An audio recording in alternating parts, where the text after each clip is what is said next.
Hello, welcome one and all. Happy past Easter weekend. This past weekend was Easter, and so I hope you all had a wonderful Easter weekend. I hope you got to spend some wonderful time with your family, and I hope you all had an opportunity to go out to the movies because this was a pretty fun weekend at the movies.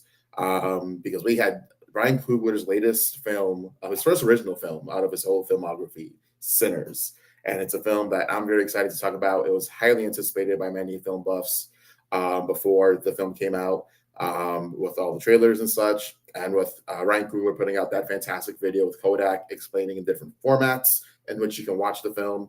And it's been a pretty successful hit with general audiences. Opening weekend, globally, it made $60 million. Domestically, it made $48 million, which is absolutely stunning and fantastic to hear. This is great news for the state of Hollywood, for the state of filmmaker-driven films. So I'm excited to see, where this goes, where Ryan Coogler's career goes after this. But we're going to talk about Sinners soon, and I'm excited to have that conversation with you guys. Before we do so, we'll talk about some general film news and discuss some other things that have been coming out in the past couple of weeks. I've been out of stream for a couple of weeks. I've had a busy past couple of days, past couple of weeks with the holiday coming up and such. But let's go ahead and discuss some of the hot news that's been coming out this past week. I'm going to share my screen here real quick. All right, so first things first, there's a piece of news that I'm in particular pretty excited for because Ready or Not was a fantastic horror film that came out in the year 2019. It had a really solid premise where they took the game of hide and seek, and this woman marries into this rich family, and they have a ritual that whenever someone marries into the family, they have to play some sort of game, whether it be like a board game or something like hide and seek. And so they end up playing hide and seek, come and find out their family got rich because of a deal they made with the devil. And the hide and seek game is they have to catch the new spouse and kill them in order to keep their riches and stay alive and not give their souls to the devil. I thought it was a fantastic movie starring Samara Weaving. It was so great. And I believe the people who made this went on to make the Scream movies, Scream 5 and 6, which I'm not big into the Scream franchise, so I haven't seen those movies, but I've heard fantastic things about them. But we're getting Ready or Not 2, and the title is Ready or Not, Here I Come. I mean, if they didn't go for that title, they would have been the dumbest filmmakers in the world. That is an absolutely fantastic title. And I hope they end up finishing out the whole Fuji song. Ready or Not, Here I Come. I'm going to find you. Da, da, da, da, da. They got to make at least like 5 movies of these so they can finish the whole Fuji song. And from what I understand, it has a pretty stacked cast too. Let me see if I can find the cast.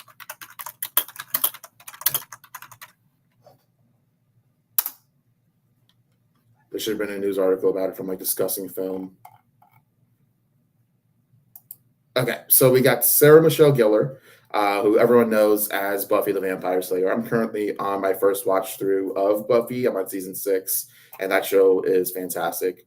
We got Elijah Wood, Mr. Frodo, Kevin Durand, and David Cronenberg in there, and that's an interesting casting decision considering how David Cronenberg is mainly known for directing movies and not really starring in them. I mean, let me know if I'm unfamiliar with his acting chops, but it's going to be cool to see him actually star in a film rather than be the director. So I'm curious to see what his acting chops are. But yeah, I mean, I'm super excited for this. Like I said, Ready or Not was one of my favorite films that came out in the year 2019. I think it's a super underrated horror movie, and I think this one's going to be a ton of fun. And I'm excited to see where Ready or Not, Here I Come goes. It's going to be a fun adventure.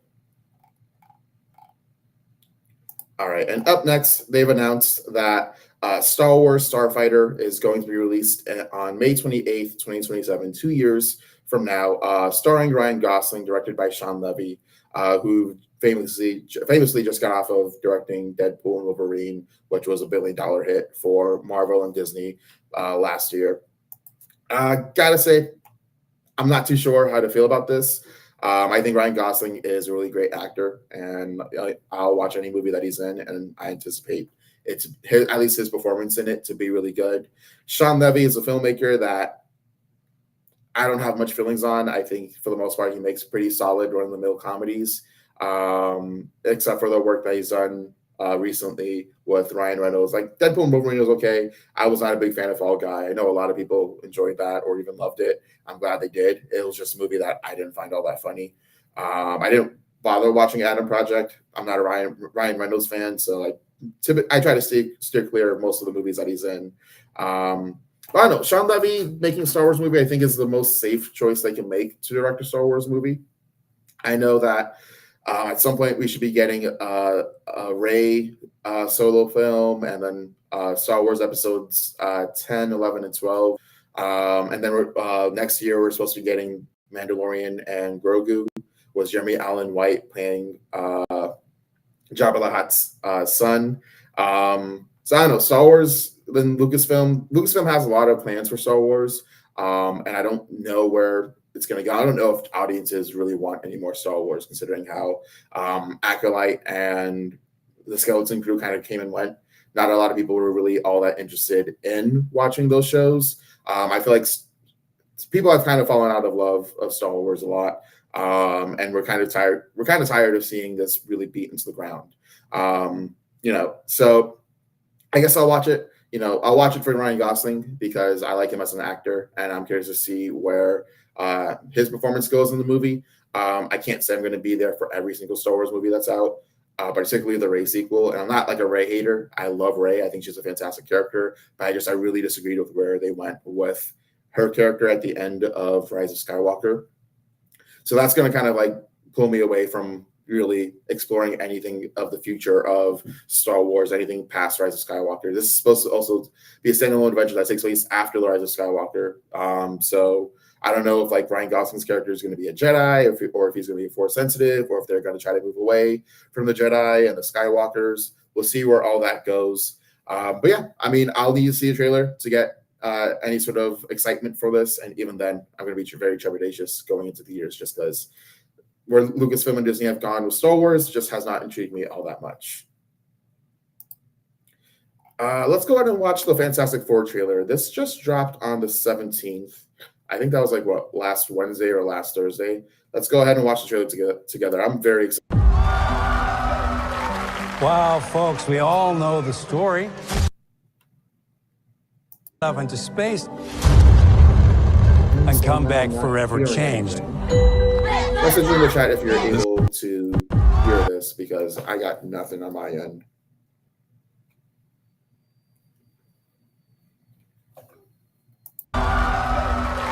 Wow, we all know the story.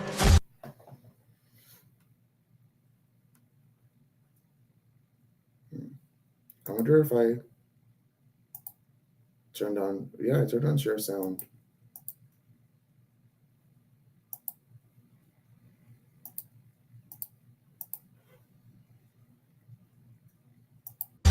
Four brave astronauts head up into space.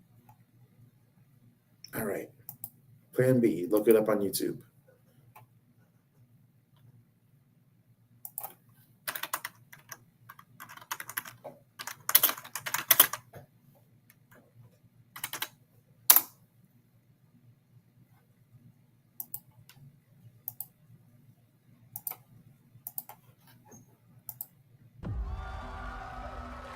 Wow, folks, we all know the story. Four brave astronauts head up into space.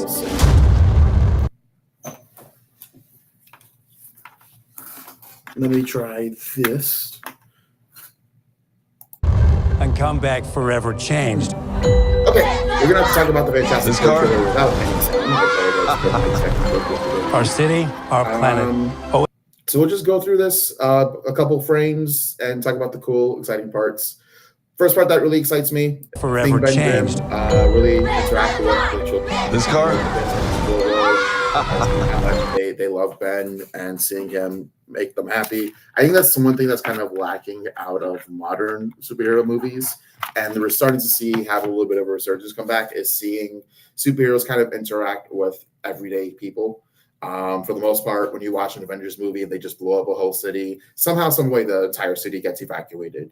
And so you don't really get to see them saving people, interacting with people, inspiring people. I feel like that's one part that we love about superhero storytelling, is seeing the impact that they have on their world and how lively the world is because of them. And that's something that we're getting a lot of here in Fantastic Four First Steps. So that has me pretty excited. I want to check one more thing here with my volume, check my computer settings.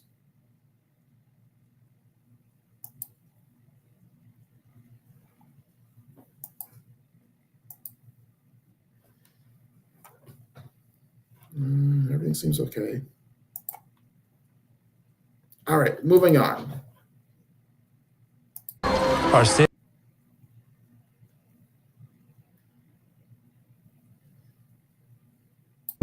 What do you mean? What about you? You're late for dinner. Storm, Yes, we are. played You by late? the wonderful I just Vanessa said that. Kirby is Are you pregnant.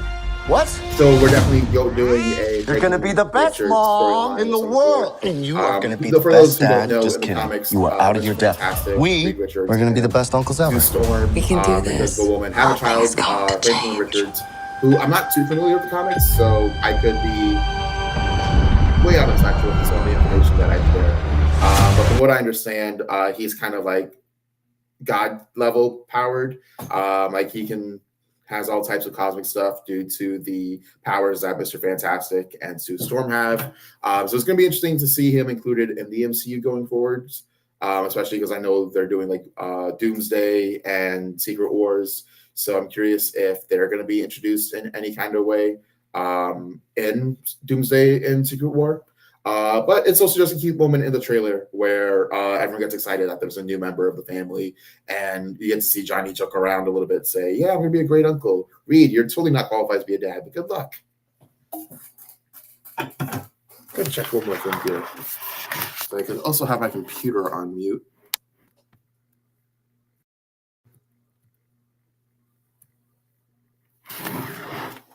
All right, now we're playing with my computer. Are you the protectors of this world? Now we get our first. Yes, look we at are. Julia Your Garner planet is as now the marked Silver for Surfer. death. I'm gonna say I don't know if I'm the biggest fan of the CGI done on her. I mean, the Silver Surfer is a very easy look to do. Just take a person, paint them silver. 9 times out of 10, it's going to be done with CGI because that's going to be easier compared to painting someone silver. That's what they did with Rise of the Silver Surfer back in 2007. I think she looks pretty good, though. Other than the CGI that looks like it needs a little bit more work done. Julie Garner looks pretty good as Silver Surfer. Not really any complaints here. I'm not going to be one of those guys who's like, oh, I'm anti-woke. I hate when the men get replaced by ladies. I think those people need to get a life. And even in the comics, the Silver Surfer has a wife who can also ride the board. So therefore, there's grounds for there being a lady Silver Surfer. Yeah, I mean, overall, I think it looks like really good. I also think it's funny that this scene was copied straight from Rise of the Silver Surfer, where Johnny Storm like chases the Silver Surfer into space. Hey, we It's saw my that fault. years ago. I stretched the bounds of space. And then more of the trailer is just showing We'll off fight like, it some of the together. action. As a Fantastic family. Four and I like the shot of Ben doing the ship in the sea. I think that was a big out of a comic panel. I think that was Has to be fantastic. us. Also, I love the costume. I love that it's not your typical MCU costume of being over-designed and over-designed.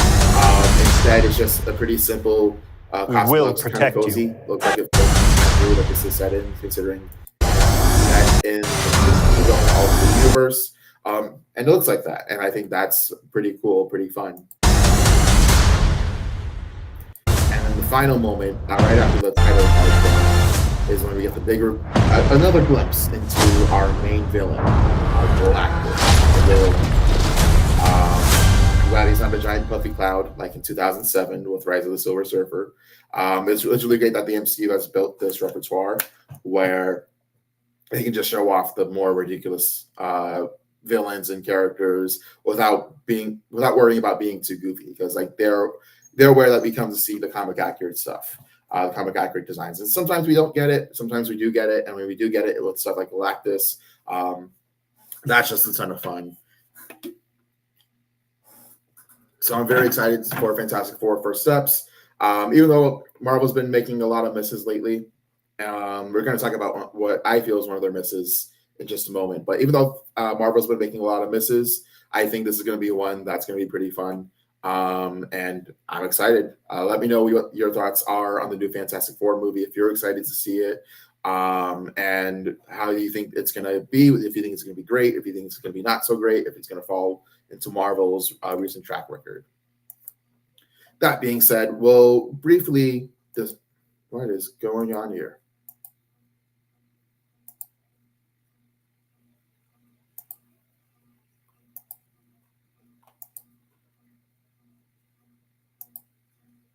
And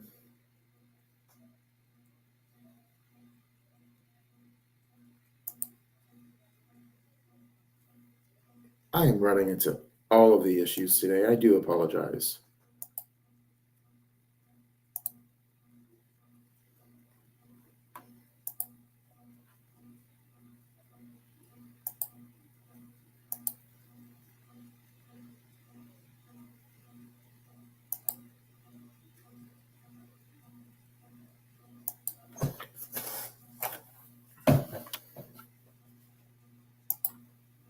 There we go. I fixed it. Jeez, I don't know what's going. I use Restream when I do these, and I guess today it's just choosing not to work for me at all, not playing any of the sound and not showing the proper screen. But okay, we're gonna move on. There's two main things I want to talk about this week. One I'll talk about more briefly because I've already talked about it once before. And this will just kind of be like a retouch on it. And the other one, we're going to have a more bigger discussion because it's what really excites me for this week. It's what the internet is all excited for, film Twitter and all the film world.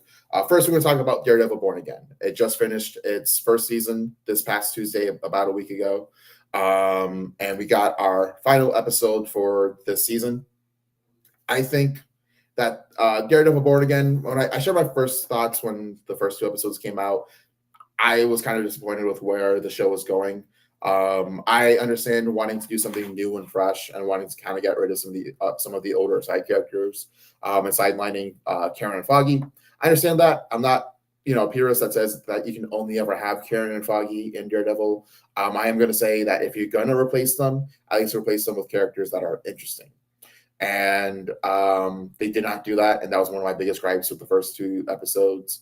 I also thought that visually, the show was pretty ugly. It went full on into the cinematic digital look that's typical with Marvel movies, and it looked very gray, very dull.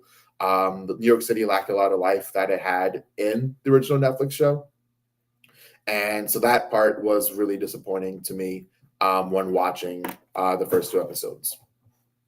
Now we've gotten the full season. We also know the full story that before the show got released to us, they shot some of the show. They realized it wasn't working, and they brought in the showrunners from Loki to reshoot some stuff and Frankenstein it all together.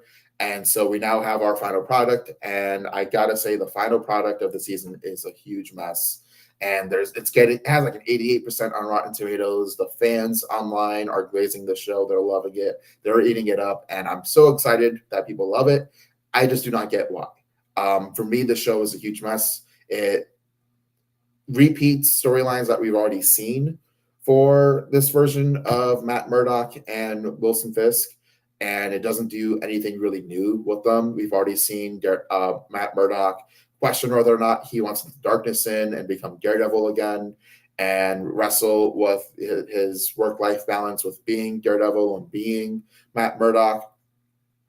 It was done way better in seasons 2 and 3 of Daredevil, even in the Defender show where they touched on that a lot. That was really the main focus of that show. That arc was done 10 times better than how it was done here in Born Again. I also just think there's way too many plot lines going on, because we got a total of like 4 plot lines. We got first we get the White Tiger plot line where Matt Murdock is defending, what's the character's name? Who plays? IMDb to the rescue. But we get that little courtroom drama where Matt Murdock is defending White Tiger in court, and that's storyline one. That I really liked episode 3 of the show. I'll give it that. I didn't enjoy the first two episodes, but episode 3 just being a full on courtroom episode, debating the ethics of whether or not this guy killed a cop, and exploring the dirty cops that are in this world, that are worshiping the Punisher, and also just the way in which the court and the public react to vigilantes. I thought that was a pretty solid episode, and it ends in a really interesting way that introduces the new plot line of this new group of cops in the city that worship the Punisher and follow his extreme tactics. And episode 3 was a pretty interesting gateway into exploring all that, and exploring the relationship with the cops and vigilantes, and how Wilson Fisk is going to further explore the vigilante problem as he sees it. Then we get a couple more episodes exploring the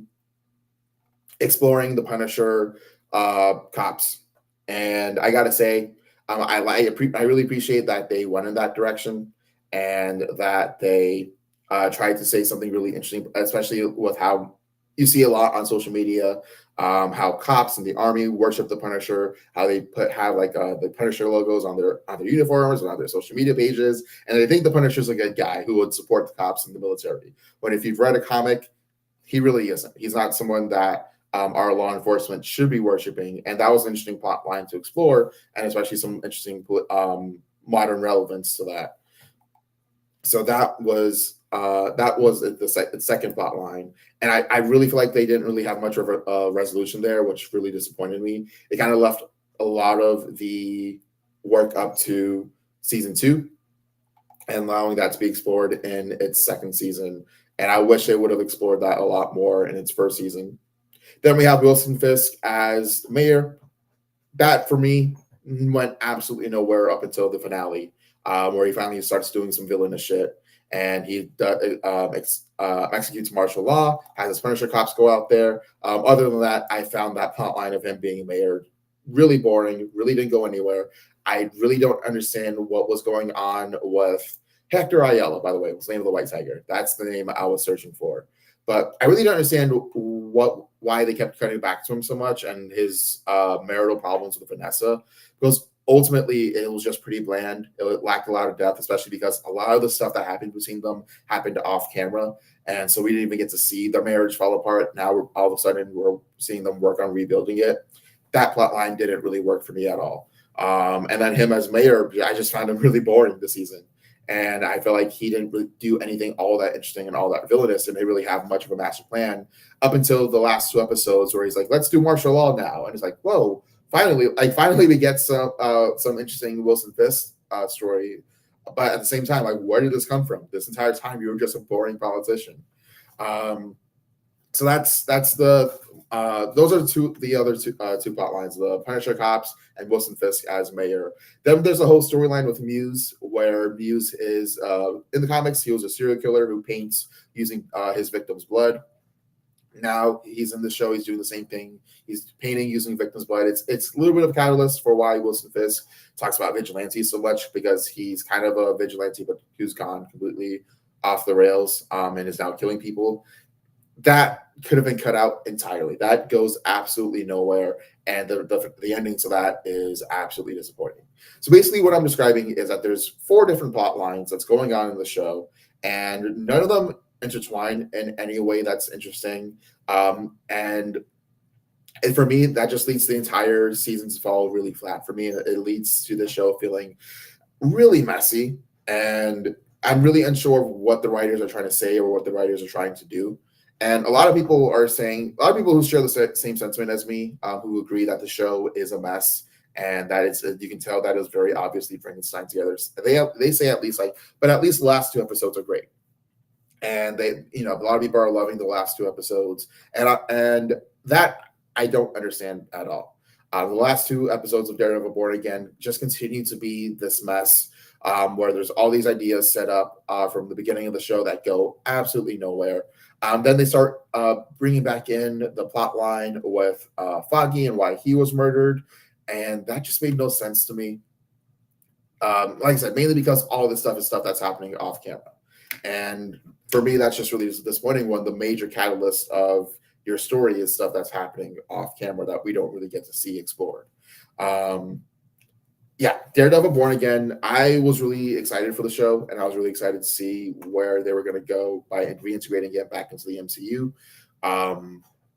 And for me, it goes nowhere. It goes nowhere interesting. It tries to do a whole lot within 8 episodes or 9 episodes, and none of the storylines mesh really well.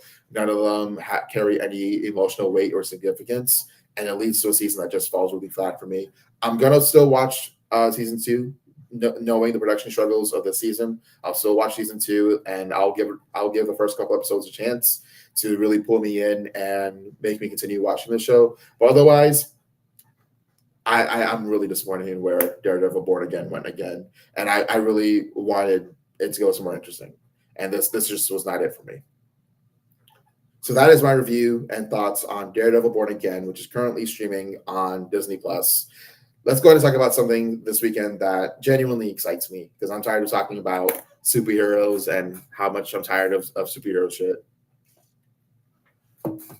Ryan Coogler's Sinners, starring Michael B. Jordan, written and directed by Ryan Coogler. This movie is a masterpiece. I absolutely love this movie. Interesting how Hollywood is talking about it right now and how they're talking about it in the trades. Variety recently just released an article where they're talking about the weekend box office this past weekend. And they put out a pretty interesting tweet. Let's go ahead and look at the tweet and see how people reacted to it.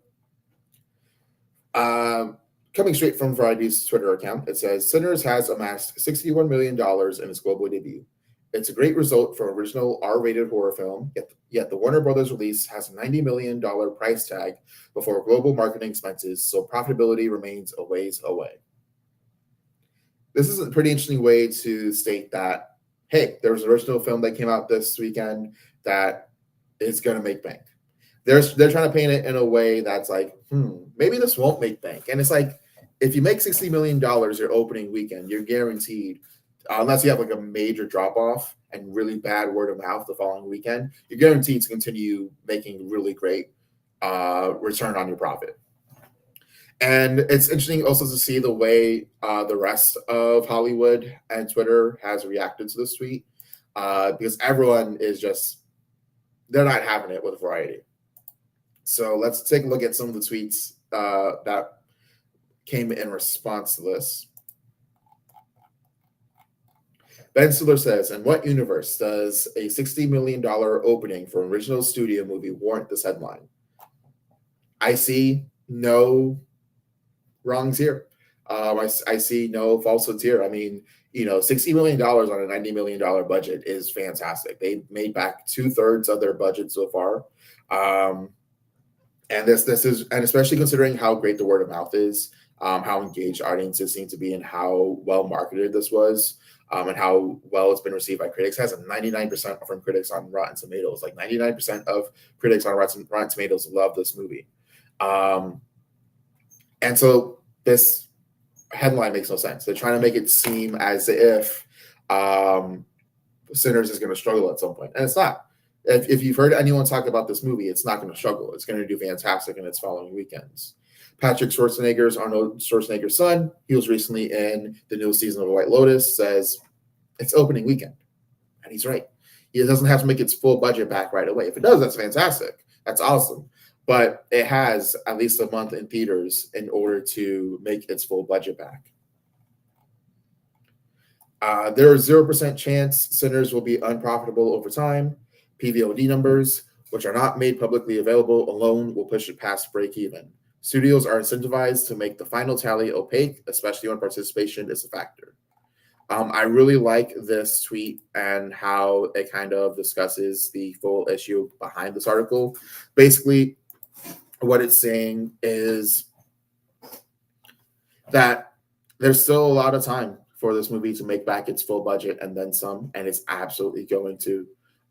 It's also stating that studios are incentivized to kind of.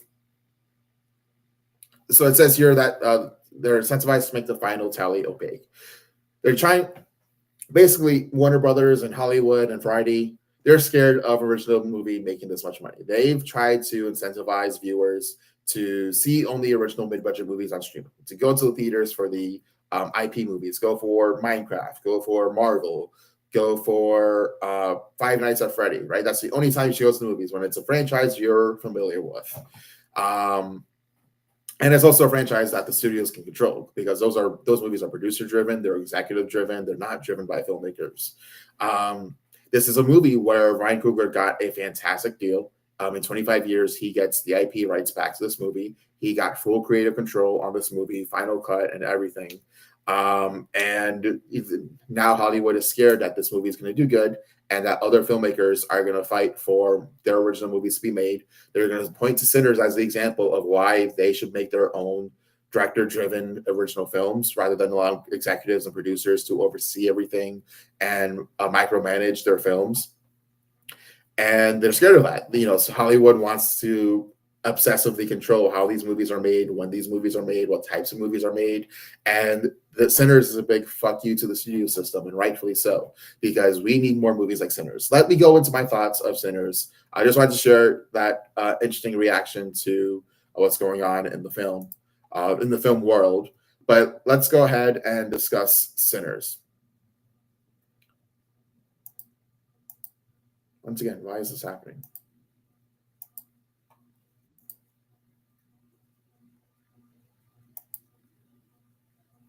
Okay, we're rocking with this.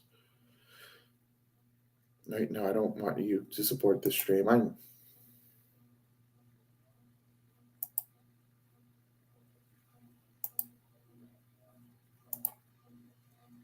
Okay, let's go with this.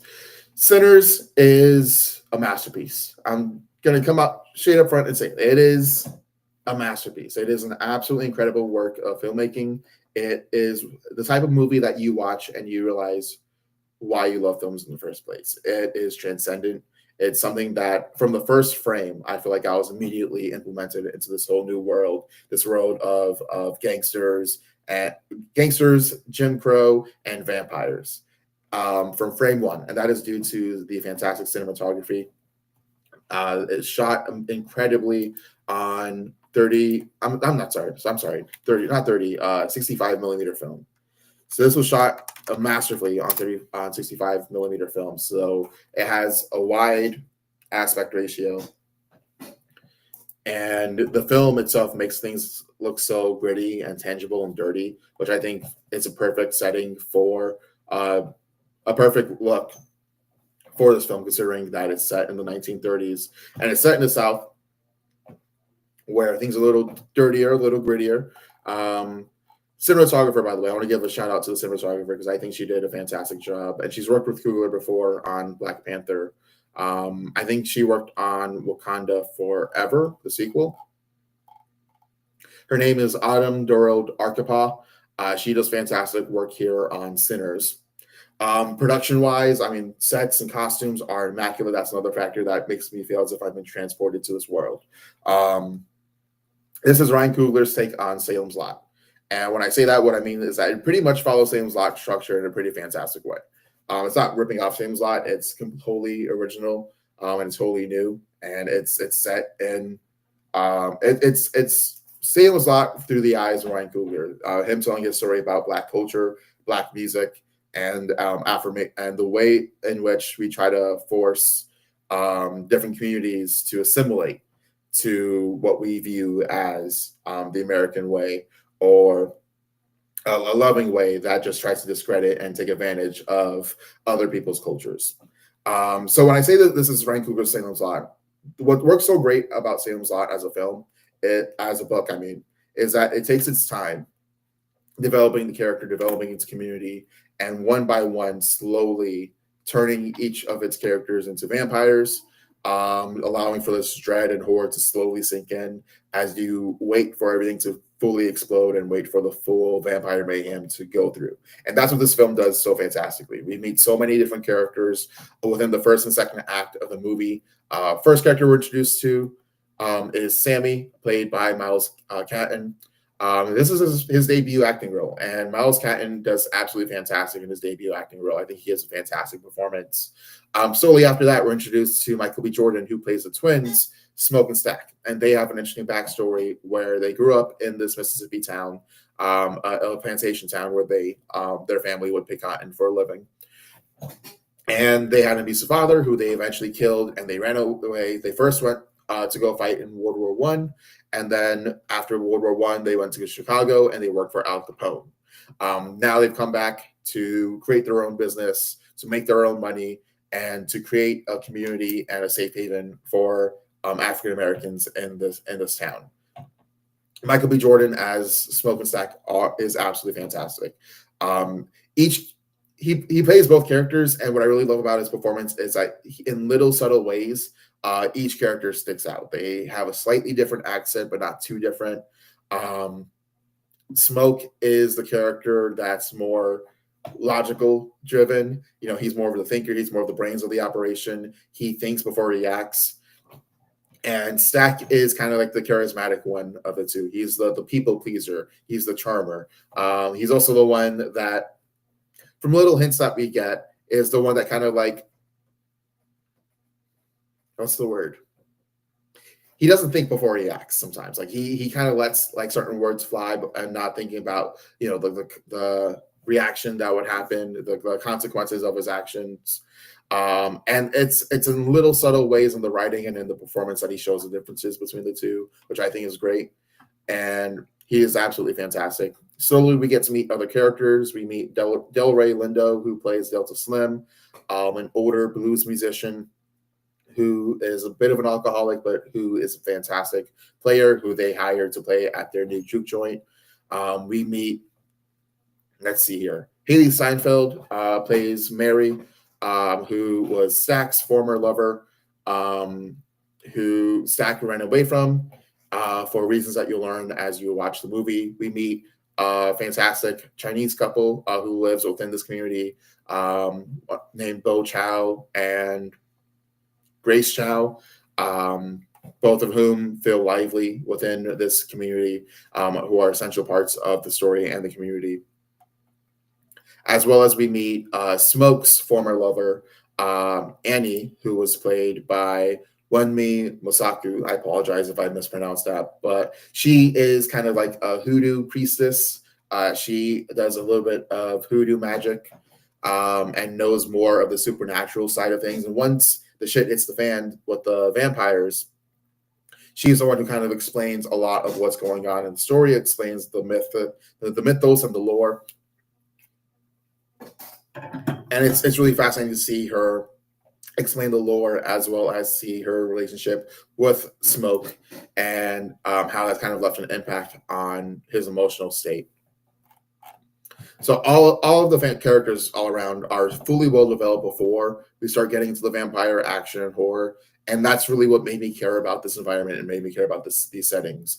And it's what really fully pulls you into the film. You feel as if that you're one of these people, you're one of these characters, you're here to have this party, have a good time, and when the shit hits the fan, you're along with them and you're ride or die with these characters. And I think that is fantastic writing and fantastic filmmaking, and that's how you really pull the audience in and draw the audience in. As the film goes on, Smoke and Stack buy old lawn. What was it? They buy an old factory for factory stuff, and they turn it into a juke joint where they invite their cousin Sammy and Delray Lindo as Delta Slim to play music. When suddenly a character named Remick, played by Jack O'Connell, attacks the juke joint, and you learn that he is a vampire, slowly turning a lot of the side characters into vampires. And now, on a surface level, this is a B movie horror vampire action flick, and it is a ton of fun. You get to see blood flying, The design for the vampires is absolutely fantastic. There are the vampires that have the long nails. What mainly sticks out are the glowing eyes. Ryan Coogler has gone on record to say that the glowing eyes of the vampire were inspired by Death from Puss in Boots: The Last Wish, which is a fantastic movie. And you can, right from the first time you see the vampires, you can see the correlation and the inspiration because the eyes are the first thing that pop out to you, especially in scenes where there's heavy darkness. They make sure to emphasize that the eyes are there, that they're always watching, and that you're surrounded by these vampires. The eyes are the most terrifying things about these vampires. Part of the lore of the movie, and this is set up within the first 30 minutes or so. So this isn't any big spoiler, but part of the lore of the movie is that there are people who are so fantastic at playing music that they are able to get in contact with their ancestors as well as their future descendants. And so this is really Ryan Coogler discussing the music of the Black community, going all the way from when they were in Africa playing traditional African music to the 1930s, towards the beginning of blues and the invention of blues, going all the way up until the 90s with gangster rap, hip hop, breakdancing, and things like that. And there's a particular scene in the middle of the movie, and I won't tell you what happens in the scene, but it is absolutely transcendent cinema, and it shows the power of what you can do with a camera, and what you can do with storytelling, and how you can connect so many parts of history and make it an absolutely wonderful scene. And it kind of reminds me of Roger Ebert, what he says about film and how film is a mechanism for empathy. It's an empathy machine. I'm paraphrasing that. That's not the exact quote, but I think that's kind of like the power of that scene within the film and the entire film as a whole, where, even if you're not part of the African American community, you most likely have heard hip hop and enjoyed hip hop, or you've heard blues. You've probably gone to a bar and heard blues music, and we all know that comes from African American history. And it's really fantastic to see Ryan Coogler explore that history within the film. And really, this is his love letter to that in a lot of ways. Of course, it's also a horror movie, but it's also a love letter to the power of music and how transcendent music can be all throughout history and how it connects in little ways. Another interesting thing that the film explores is the way in which we try to force other cultures to assimilate into what we view as, I guess, like the American way of life. And how I think the perfect example of this is if you've ever watched like a Daily Wire video and see their discussions on diversity in America or how America is not a melting pot. I saw an pretty interesting video from Matt Walsh, who says, no, America is not a melting pot. It's not a land of immigrants of different cultures. There should be only an American culture. And he rightfully got taken down on Twitter, and they're like, his last name is Walsh. He's Irish. So obviously he immigrated from Ireland, and this America was originally a British colony. He's a Catholic in Tennessee, and Tennessee is a predominantly Protestant state. So a lot of people who try to say that America is not a melting pot are completely wrong. And this is a movie stating that, you can't force different cultures to assimilate to one homogenous culture because you take away what's special about it. And that's what we get with Jack O'Connell's villain, the vampire Remick. Basically, his whole motivation is to take advantage of the abilities that one of the main characters has, to turn him into a vampire and use his abilities for his own benefit. And the way the film explores that is really fascinating. It opens up a really great discussion for the ways in which we take advantage of artists of different cultures, particularly the Black community, and try to force them to make stuff that's mainstream, force them to make things that are popular, and take advantage of them just for how they can entertain us and how we can dance to their music, but then ultimately discard them and make them feel worthless without the music. For me, that's why I love the movie so much. On a surface level, it's a horror vampire B movie, and that stuff is a ton of fun. My entire audience was having a ball watching this. They were laughing at all the hilarious moments. They were shocked at all the shocking moments. This is kind of like the most hype I've seen in a theater probably since like Avengers Endgame, where people were excited, they were clapping, they were having a ton of fun. At the same time, it opens up a lot of discussion for the way in which we approach minorities in this country and approach their culture and try to force them to assimilate. And we take the parts of the cultures that we love and discard the actual people. And that I think is fascinating. I think that also opens up potential for sequels. I mean, there's a post-credit scene. In case you haven't heard, I mean, it's been all over the internet, people saying, hey, make sure you stay for the post-credit scene. But I think the post-credit scene opens up a lot of room for sequels, which I would love to see, because I think one thing Hollywood is currently starting for right now is original IP, instead of just going back to stuff from the 80s and the 90s and the early 2000s. They need to start creating some new IP. Otherwise, people are going to get really tired of seeing 80s stuff remade over and over again. They need to create a new movie and make a sequel that make it moderately budgeted, like Sinners, which is only a $90 million budget. Make that a success. Make your sequel. Continue on that train line. But in the beginning of the movie, it explores how every culture has this ability to contact ancestors and descendants through the power of music, and this is something that perhaps we could see filmmakers of different ethnicities explore in other sequels, in a cinematic universe of some kind. And there are characters who survived this film that I'd love to see a sequel for. I'd love to see, where these characters went in the following years following the events in this film.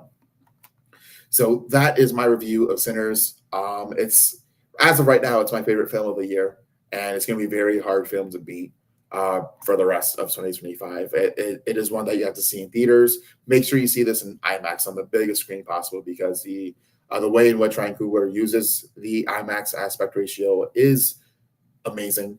And it's a film that first time I saw it twice this weekend. That's how much I loved it. First time I saw it, I unfortunately didn't buy IMAX tickets. I thought I did, but the website that I bought them off of had some confusing wording. So I just saw it in its regular 70 millimeter aspect ratio. But when I got to see it in IMAX, it was absolutely stunning. And this is the right way to see this movie. I wish I could have seen it projected in actual film, but the closest theater to me showing it in film was in Dallas, which is a 5-hour drive from San Antonio, where I am right now. So couldn't make that happen, but still, it's wonderful to watch in IMAX. And that is my thoughts on Sinners. Guys, thank you so much for watching. Next week, we'll probably discuss, there's a lot of movies out, Legend of Ochi, Counting 2, Until Dawn. I'll see at least 2 of those movies. Can't guarantee I'll see all 3, but we're definitely going to go ahead and discuss those next week. Thank you guys so much for watching. Make sure you subscribe and follow, and I hope you guys